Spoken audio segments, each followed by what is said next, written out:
just you get to choose.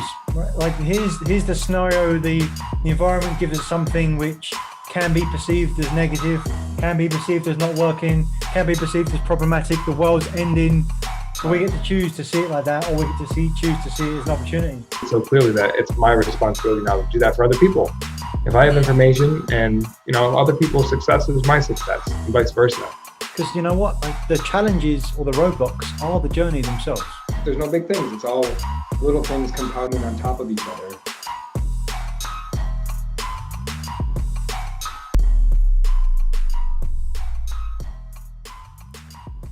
Welcome to another episode of the Pro Advisor Coach Podcast. Coach Nick, what is the good word today? Coach, the good word is perhaps the time of reflection of where clients are. I'd love to hear more about what we just started to peek into a little bit around where are we with clients? What are the themes of the week? And I think that whether you're a coach or not, whatever industry you are in your business, we have a unique position that we can see a lot of the same thing. And when you can see a lot of the same thing, you can see patterns. And it's a privileged position to be in, to be able to see like bits and pieces of people's lives, whatever industry you're in. And things seem to go together, which is really intriguing, right? Because there's underlying season. We often talk about seasonality, just time of the year, even the weather seasons kind of change things. But I'm intrigued to hear you expand a little bit about where you are with your clients right now. What are you seeing with your clients? What themes and your thoughts on why those themes persist right now? My initial thought when you describe seasons is that, like weather seasons, what I like about weather seasons is you sort of know what's coming. Whereas seasons in the business sometimes are unpredictable, or you don't know what's around the corner. Maybe you do. Maybe you can control that. Maybe the better you get at it, you can predict it. But just observing that.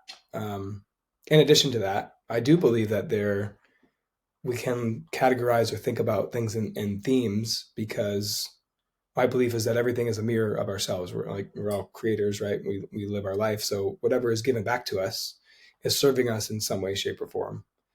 So I think the more consistent we are with some course of action, so coaching for us, but like you said, if you're in a different industry, it probably applies differently. For me, recently, it's just been a lot of progress made, a lot of leaps, big leaps taken by my clients. And now the question becomes maintaining that capacity or that momentum, and even expanding that and growing it and accelerating it. Yeah. And then I want to expand that, please. I think that's so important. But and then go back to the reflection on us and the mirroring piece, because I think that's so cool. So if your clients are in a place where they're expanding a lot, getting a lot of results, growing, what's the reflection on you there? Because this is always an interesting place for me, and I think you are much more articulate in this space than I am. So I'd love to hear your thoughts as to how you see that. Yeah, I think my mentality, my belief system that I've adopted, if I'm truly going to adopt that life happens for me, not to me, then everything must happen for me, not to me. And so what I tend to look for are patterns or examples of something that continually comes up.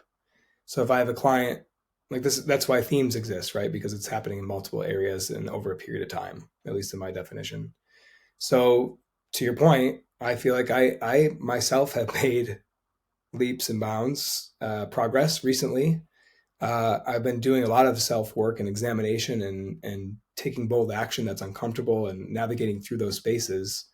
And so what I think is happening is that makes me really qualified to help my clients do that and push them in areas that they're blind to, or put into practice something that I'm either in the process of doing or have just recently done. And I think it's cool to see that reflected back to me as like affirmation, confirmation for myself. That's awesome. Yeah, right. So, I was thinking about, okay, what's the thing that we should always be thinking about doing in that circumstance then? So as long as you're always growing and leaning in, investing in yourself, asking hard questions, doing some sort of challenge for yourself, and that means you're always going to get that continue to replicate itself outside of you. Yeah.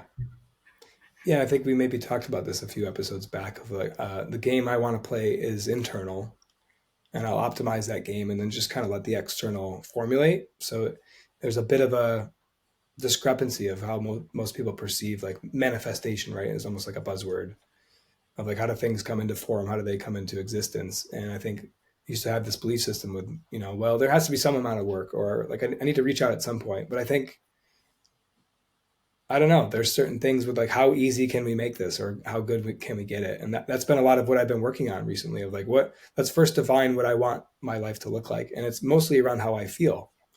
I don't want to feel, well, what I've adopted recently is I want to be able to process and feel through whatever I come up against. And I think what happens when we suppress something or something doesn't get processed fully, then it locks in, and then that starts the pattern. Like we can't elevate or escalate until we deal with whatever's holding us down. And we've gotten used to holding things down, or at least I have. I'll speak for myself, but my standards at some point got really low, and I would just put up with things. And maybe that's my takeaway from these recent weeks or months, is that my standard is at an all-time high with what I put up with, or what I expect, and what I put up with is at an all-time, well, that's at an all-time high too. Like I don't have to go as low anymore to feel the lows. I don't want to feel any types of lows anymore, so they don't stick around as long when I feel them. So yeah, I love that quote. You get what you tolerate, and so what you're saying is, yes, I'm not tolerating shit anymore. Yeah, my standard is that I want to live a life where I'm rocking it in all avenues, all categories, and wherever I don't feel that way, let's address it right now. Let's address it. Let's get to the bottom of that. Yeah, that really is a challenge in a regular set, in a regular life. I find that I come up against that all the time. That if I take my something that would be very easy for us to talk about or to work on with a client, and I have that same conversation, it doesn't jar me like it might have done years ago because it's so just the right thing to do. But I often may miss that with someone because it's so normal to me. And so, like, I guess sensory acuity and knowing your audience is really important in order to have the impact that you want to have with people that are perhaps outside of that arena. Yeah, you need some of that as well, right? Because you get more. The further you move towards something, the more contrast you get from where you were. Yeah. So you're saying the people that we coach, like the fact that they don't exist in that world as much, or development as much, is that what you're saying? Well, not really clients. I'm talking about people that aren't clients. Oh, right, sure, yeah. Like, yeah. Because if they're clients and they've signed on for it, right? And then, we not only they're signed on for it, that we're getting clear up front when we're working with them, like what it's like to do that, and what it means, And so it's like if you take that to another part of your life, it doesn't necessarily translate. Right. Yeah.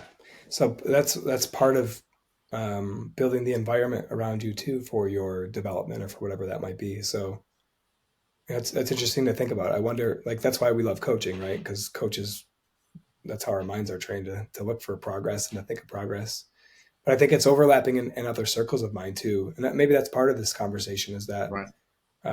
My standards have gone up in other areas as well, as I take in like what I've learned and made progress within the coaching world into the rest of my life. Yeah, that's right. Because you take yourself wherever you go, and then it all. I just the last coaching call I had just before we jumped on here is an observation that this guy's fixing a lot of stuff in his team. And it's just real hard work. He's got like 12 people that he's trying to lead through some standards to start to make their own way and build their own businesses inside his business. And it's just like, it's a lot. But what he's going to find is that there's going to be a point, there's going to be a tipping point where one piece of it really starts working well. And then that piece is going to, instead of being something that sucks from him, is going to start giving to him. So it won't just cease to be there. It will actually be something that's contributing back to him. And then one or two other things do that. And then all of a sudden, it goes from being this real big burden to like, oh, everything's great. And Yeah. it's easy to forget that because we tend to think it's back to thinking only in linear fashions when life really is exponential.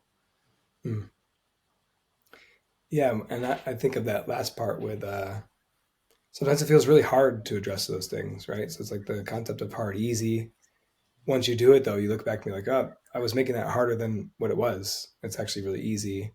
But like the next thing feels hard too, or if not harder. It's like, well, how am I going to be able to do that? And like we rack up all this evidence, and yet we still don't trust it when we come up against the next thing. Well, this one's actually really real. This, I'm not resisting this one. This one is actually a barrier. There's no way I can overcome that. Yeah, exactly. It was fine Yeah. before, but this one I really believe is not. It's like, yeah, right. and that's the beauty of it, right? So the more that you can front run that and just make that process quicker, like we often talk about, the goal is not to skip steps. If it's 1 to 10 and 10 is the outcome that you want, it's not to go from I got away from going to 2 to 10. It's still going through all the steps, but just the most efficient way possible. Right. I had a client tell me this week, it's like actually started laughing. It's like, I know it comes around in seasons. He said, I got 3 clients this week, got 90,000 in revenue. It's like, I just started laughing with him as well. It's like, been trying with these clients for so long, it all came along at once. I just asked him, like, well, like, why do you think that? Why do we not believe that in ourselves? Why do we forget that? I don't know. But it's the linear fashion, right? It's like it's whatever happened before we expect to happen next. Yeah. Not always the case. Yeah, and to me, what those are like I call them projections. Like our mind is constantly trying to, what I've discovered for myself, it's trying to protect me, but the more certain it thinks it can make my future, then I'll be okay. And so what it does is create, like that's the actual manifesting. Like it has to happen this way, so it does, right? So part of what we do as coaches, like get the mind out of the way, because it's trying to create a path that's not of your highest good. There's a better way to do it, and we're not supposed to know the way. I think, at least what I've experienced so far, is like part of it is like let the universe work. It's trying to, like, we're abundant by nature, and we're just blocking it. So as we remove all the ways that we're blocking it, then it's just there. It's just effortless. It just shows up. I to just today had a client. I got to share this because it was pretty cool. Sitting in that space, right between what we're talking about there. He's has his own business, obviously, but he's a musician as well, and he loves playing. And he was saying that he's got a jazz coach also, and this guy was pushing him to say, just, you don't need to know these calls. Just just believe that you got it right. Like, just believe that you got it right. Like, just practice here, practice here, practice here, practice here. Here's the practice. But just pushing him outside his comfort zone a little bit, rather than just reading the music, play the thing. And he said it was so cool because then he gave him some confidence in the practice. And when it came to the performance, he said, just go do it. You don't need the music. And then you've got this like very seemingly opposite approach. When it actually comes and means something, I'm going to throw away all the things I learned in practice. Well, hang on. Doesn't that seem completely in conflict with all the things you've set up to this point? And that's, in the essence, the beauty of it. I actually remember that from my Tony Robbins days. Like, I spent 3 weeks or so coaching on a specific concept, or like to do a coaching call. And then the advice was, as soon as you get, okay, now you're actually doing a call, forget everything. Just forget everything. And why, I believe, is because that when you're actually in it and doing the performance, creating the art, the creativity, the thing that didn't exist when you weren't there, what I didn't before, has to come from instinct. With the practice and the training, it's just programming some of those reflections, reflexes. And so but you're in it, and if you're in it and you're thinking about the practice, you'll never get the art that you need. I mean, we know that certainly applies to sport, but if you think about music, and I like the thought of like everything's a melody, and like you write a piece of music, it's like, I don't know what it was going to be, but this is what came out. This is what we do. I think it's really pretty cool. Yeah, it's really interesting because you want to I remember that from my baseball days of how I trained. We'd isolate some sort of muscle group with a drill. So like, for example, you'd like tie your legs together and you just do upper body swings, and then vice versa, right? You tie your upper body, like you can't move your upper body. What would your lower body do? So the purpose is when you go to perform, you meld it all together. Like you don't even think of it, but what you're doing is you're implementing all the stuff that you practice, but in like a creative, like live way that, like you said, can only come out with like intuition. Yeah. Right. Right. And it's like, okay, well, don't practice. Well, you're still programming that stuff in, but yeah, it's like let your body figure it all out. Let the muscle memory do its job. Right. And muscle memory, not just for muscles that are like on your body, but in your head as well, like that muscle there. I want to make one more analogy on this topic. Is I've heard this on one of my comedy podcasts that I watch, that I've learned the progression of comedy. So maybe this is obvious to people, but what they do is they'll go to small clubs to like work out material, and they'll keep things that are really funny, and then the things that aren't, they'll like study it and they'll go back and fix it, so that when they're in these big venues, their performance is like on point. And I heard one of them talking about how you do the big stage long enough, like it gets hard to remember the intuit. Like comedy is a timing thing, right? And so like you're reading off the audience. So whereas the performance is definitely scripted with like what joke is next, there has to be this integration of like creativity and newness that people can feel. Otherwise, they'll feel that robotedness of you. And that, from a comedian fan standpoint, is why I like crowd work, because it's so unpredictable. And if somebody's really funny, then they're going to be funny in the moments where you can't even prepare to be funny. Like anybody can write a joke, but like, can you be funny? So I was just thinking of that, of the scriptedness versus like off the cuff, and maybe comedians practicing is with a joke that they've written, so that when they get in the real thing of crowd work, like jokes are just popping into their mind as some guy says electrician, and like, you just riff off of that. Well, I bet you shock the shit out of that guy every day, and some dumb guy in the audience. Yeah, I am shocked by that reference, Coach. I do like that contrast of using comedy, because I think there's a lot of stuff there. It's like you're building the instinct. Like, how do you build instinct? Well, you can. Like you can practice it. And so, right. How many times have you been in a coaching situation where something's come out, you're like, where did that come from? But it's a combination of all these things have been figuring itself out. It's just an idea example that you instantly vocalize, right? It's a connective tissue, right? Because when you're sharing things, you're talking about stuff. It's why journaling's effective, but you do it with paper. When we do this is our audio journaling, and as it's coming out, you're learning to connect the things, the thoughts in your mind immediately to sounds that are coming out of your mouth into words. And if you can practice that, you can get a feedback from someone else or a piece of paper if you're doing it on, and then it creates that next level of a creativity, because that's how you get the ideas. Like you're getting them all out, so you get the next one. You're practicing more. It's like if you're rolling through, you get more and more and more and more and more, and like you don't know what you're going to get at any given time. But the more you practice, the more you get. And whatever your parameters of that, it's really exciting. You go to some good comedy places here in Charlotte? Anything that? I don't go to a lot of live shows. I've been to the Comedy Cellar. I'm probably butchering that, but there's some place in the Music Factory. I don't remember what it is, but it's pretty famous. Yeah, I went there a little while back. I went somewhere up in Chicago recently. It's pretty good. I love it. Yeah. I think stand-up comedy is outstanding. Yeah, Comedy Zone maybe, something like that. But yeah, I enjoy, like, laughter is. I appreciate the craft. I've learned, like I said, just by watching stuff, like what goes into it, and I just appreciate it, and I like laughing. So that's another. I'm a fan of laughing. Well, yeah. I mean, I got to say that's everyone is the case. I'm sure. Well, I hope so at least. It's the best. I'm a fan of the craft as well. I think it's fascinating. Yeah. All right, Coach. Pull us home there. Pull the train into the station. That's what she said.